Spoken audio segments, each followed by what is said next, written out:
Hey everybody, welcome to the channel. And today I am present with a new chapter of our science book, class 10th, chapter number 5 from biology section, life processes. So, in today's video, we will be discussing this chapter in detail. So, let's start. How do we tell the difference between what is alive and what is not alive? If we see a dog running or a cow chewing cud or a man shouting loudly on the street, we know that these are living beings. What if the dog or the cow or the man were asleep?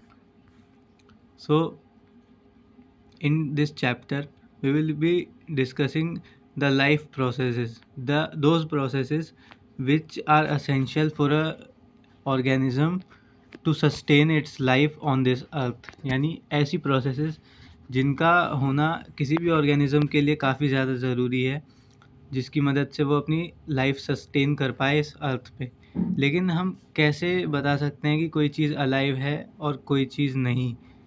अगर एक dog को हम run करते हुए देखें, एक गाय को chewing कड यानी जो वो जुगाली करती है उस टाइम उसको देखें, और एक आदमी जो लाउडली चिल्ला रहा है जैसा यहाँ दिया गया है गली में, तो हम जानते हैं कि ये जो लिविंग बींग्स हैं ये सारी चीज़ें जीवित हैं। वॉट इफ़ द डॉग और द काउ और द मैन वर एजलीप, और अगर इन्हीं तीनों को हम सुला दें तो we will be in doubt, हम एक डाउट लाइक सिचुएशन में आ जाएंगे कि क्या ये ज़िंदा है या नहीं, क्योंकि इस वक्त उनके बॉडी में हमें कोई मूवमेंट नज़र नहीं आ रहा है। हावेवर क्लोजली ऑब्जर्व करने पे हमें उनके जो चेस्ट का साइज़ है वो इंक्रीज़ और डिक्रीज़ होता हुआ नज़र आएगा, क्योंकि वो ब्रीथ कर रहे होंगे अगर वो ज़िंदा हैं तो। लेकिन कोई मूवमेंट ना हो तो हम कुछ समय के लिए कंफ्यूज हो सकते हैं। Now we would still think that they were alive, फिर भी हम ये सोचेंगे कि ये लोग जीवित हैं। But how did we know that, लेकिन हम ये कैसे जानते हैं? वी सी दैम ब्रीदिंग, उनको सांस लेते हुए देखकर, and we know that they are alive. So we see them green. What about plants? अब प्लांट्स के बारे में अगर बात करें तो प्लांट्स में तो एज सच कोई मूवमेंट नज़र ही नहीं आती। Now some people will say that plants जीवित इसलिए है क्योंकि वो ग्रीन है, वो ग्रीन इन कलर है, इसका मतलब वो अभी नया नया पौधा है और वो अभी ज़िंदा है ग्रीन देख के। लेकिन व्हाट अबाउट दोज प्लांट जिनकी जो लीव्स है वो ग्रीन नहीं होती? जैसे कि कई ऐसे प्लांट्स हैं जिनकी कलरफुल रेड कलर की लीव्स होती है, जिनको डेकोरेटिव पर्पसेस के लिए यूज़ किया जाता है। So we know that they are alive, some will say. In other words, we tend to think of some sort of movement, either growth related or not, as common evidence for being alive. So हम लोग जो हैं वो एक common evidence क्या लेके चलते हैं कि जो ऑर्गेनिज्म है उसमें मूवमेंट होनी चाहिए, या फिर मूवमेंट नहीं तो उसमें ग्रोथ होनी चाहिए। But a plant that is not visibly growing, लेकिन एक प्लांट को जब हम ऑब्जर्व करते हैं तो हमें उसमें कोई ग्रोथ नज़र नहीं आती एट अ टाइम, लेकिन फिर भी वो ज़िंदा होता है। And some animals can breathe without visible movements, और कुछ एनिमल्स तो ऐसे हैं, कुछ ऑर्गेनिजम्स ऐसे हैं जो कि ब्रीदिंग की प्रोसेस कंटिन्यू रखते हैं अपने बॉडी में बिना कोई विजिबल मूवमेंट शो किए। So using visible movement as the defining characteristic of life is not enough. Movements over very small scales will be invisible to the naked eye. अब कुछ movements जो मॉलिक्यूलर लेवल पर चल रहे हैं organisms के अंदर, वो कहाँ हमारी नेकेड आई को नज़र आएगा? For example, in this invisible molecular movement necessary for life, if we ask this question to professional biologists they will say yes. अगर ये क्वेश्चन जो है ये किसी बायोलॉजिस्ट से पूछा जाए कि अगर किसी ऑर्गेनिज्म के अंदर, मतलब बेसिक जो फंडामेंटल है ना कि कोई ऑर्गेनिज्म जीवित है या नहीं, वो मेटाबॉलिज्म ही है। अगर उसके अंदर मेटाबॉलिक एक्टिविटीज़ चल रही है दैट इट मीन्स कि वो अलाइव है, वो जिंदा है। सो बायोलॉजिस्ट कहेंगे हाँ ये जिंदा है। In fact viruses do not show any molecular movement in them until they are infect some cell, and that is partly why there are controversy about whether they are truly alive or not.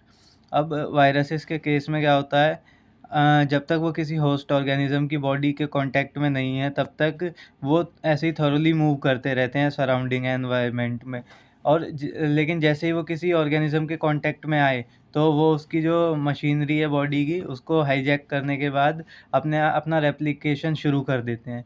सो उनके ऊपर debate है, काफ़ी ज़्यादा controversy है कि viruses ज़िंदा होते भी हैं या नहीं, क्योंकि एट अ टाइम वो अपना नॉन लिविंग फीचर शो करते हैं और होस्ट ऑर्गेनिज्म के कांटेक्ट में आने के बाद वो अपना लिविंग फीचर भी शो करने लगते हैं। सो यहाँ से इंट्रोडक्टरी पार्ट ख़त्म होता है और जो क्वेश्चन आप लोगों के माइंड में आए उसका सॉल्यूशन आगे अब इस फर्दर चैप्टर में मिलेगा। So first question, what are the maintenance processes in living organism?